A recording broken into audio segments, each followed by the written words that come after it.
What is going on, ladies and gentlemen? Modified360 here, bringing you yet another video on YouTube about a custom console. Actually, the only difference between this video and I guess you could say all my others that I usually do is that this console is already sold. However, this is actually an update video, as I mentioned in many prior videos that I'd actually get to very soon.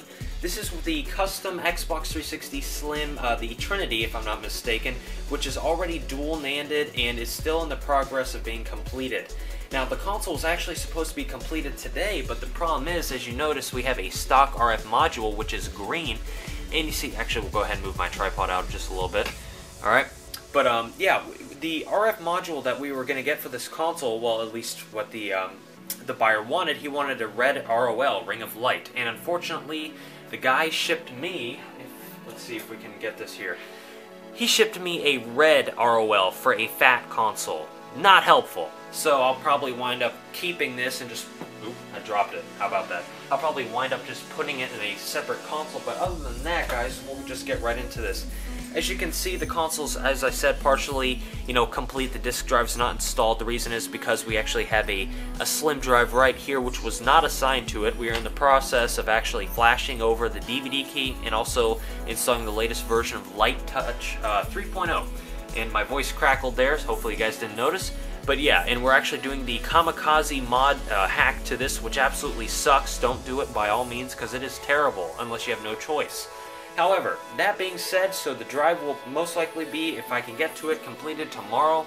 And I don't even think I got back to this, but we're actually getting the brand new ROL for this, hopefully within 24 hours, because I went ahead and put in an order within I guess you could say next day air shipment for the LED lights, and I ran to my local Radio Shack and they don't even sell LED lights that small, so that was unfortunate. But in either case, we'll go ahead and, I'm not talking about this while being on the tripod watch, we'll just go ahead and show you the latest dashboard that we have. First off, hardware-wise, we have the Coolrunner Vision C installed with the Demon, if I didn't say already, the Xecuter Demon. We also have a onboard 4 gig memory chip, which did not come with this console. But for any of you guys who are wondering, all Slims, regardless if it's the 250 gig model or the 4 gig model or what have you, all Slim models have this little input interface, I guess if you will, and you can actually install these 4 gig chips, which is kind of nice. So, and if you really wanted to, you could probably mod it to like a 16 gig, but that is for a different video. Here we have a 320 gig PC drive, Western Digital Scorpio 7200 RPM drive installed in a brand new aftermarket slim case, which is going to house, of course, all of the client's games and whatnot. We already have Freestyle Dash and a custom theme installed.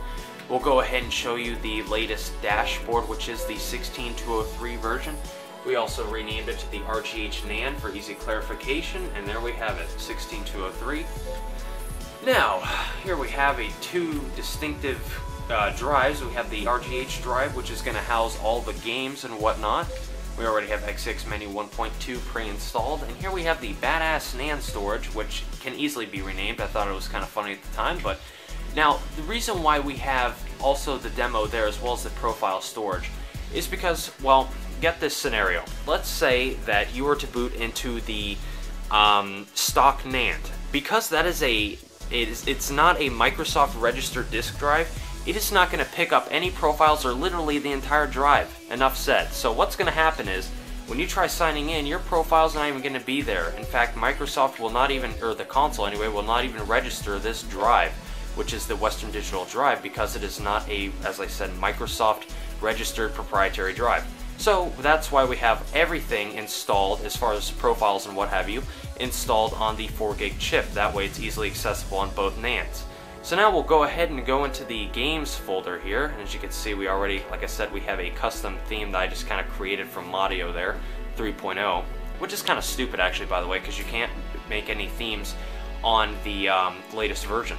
But anyways, as you can see here, we have Freestyle Dash already installed, and we will go down and launch the default, and you'll also hear the change in the RPM speed of the fan, which is good. In my personal opinion, I think that all Slims are completely underpowered as far as the fan-wise, to less RPMs. Because you have to realize, the CPU and the graphics processor on one die, and they are completely the heat's not dissipated properly. So you'll kind of notice the GPU and CPU temperatures go down. now that we are loaded to Freestyle Dash, you can see we are already running the latest version, and we do have avatar support, as you see there. So pretty nice. We already have file manager and everything is already installed, and I already went ahead and created a games folder, which doesn't have any games in it quite yet, but we already, just for the sake of purposes here, went ahead and just installed that folder for ease of access. So now what we'll go ahead and do is we will shut down the console there and wait for my camera to kind of refocus. Shut down the console, and now we'll boot it into the stock NAND. So we're going to wait a moment. Now you might be wondering, how can you tell if you're running a stock NAND or the hacked NAND without having to go and boot up the console each time? Well, as you can see here, provided by Xecuter here, Team Xecuter with their Demon, they give you one of these boards, and actually what's great about it, and we'll go ahead and see if we have enough slack here, and we do, we can actually go ahead and reprogram, I guess you could say, just reflash both NANDs, both the onboard for the actual motherboard and the Demon itself, without the need of any NAND X or without the JR Programmer V1 or V2. So it acts as its own spy programmer, and it's actually a lot faster, believe it or not. So, but with this blue LED, that being said earlier, how you can tell the distinctive differences is when this blue LED is on, that will tell you that you are in the hacked NAND. Now, you have the ability to switch NANDs by just pressing this button, or what I like to do, because it makes life easier, and because I think it's cooler, and why not, you can also, when the console's turned off obviously, you hit the sync button, and as you can see there, the light can turn on and off, and it does the same basic function. So now that the light is turned off, we'll go ahead and boot into the stock NAND, and we'll see if I can try to boot it up this way, and we can. And as you can see, the console is not, or the Coolrunner is not going to glitch at all, because again, we are booting into the stock NAND. So now I've got to turn on my controller again. And the first thing you'll probably notice is, well, why is this an old dashboard?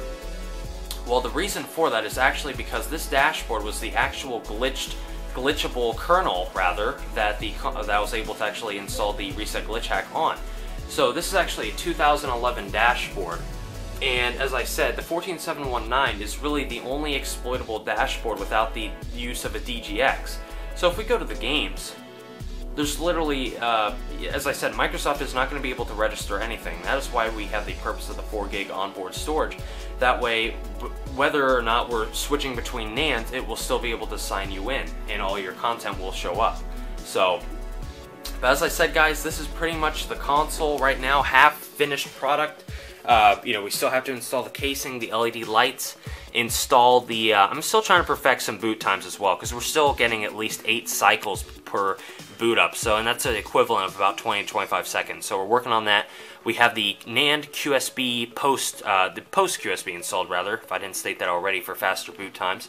And we still have to we still have to flash this disk tray. So, anyways, guys, I hope you liked this video.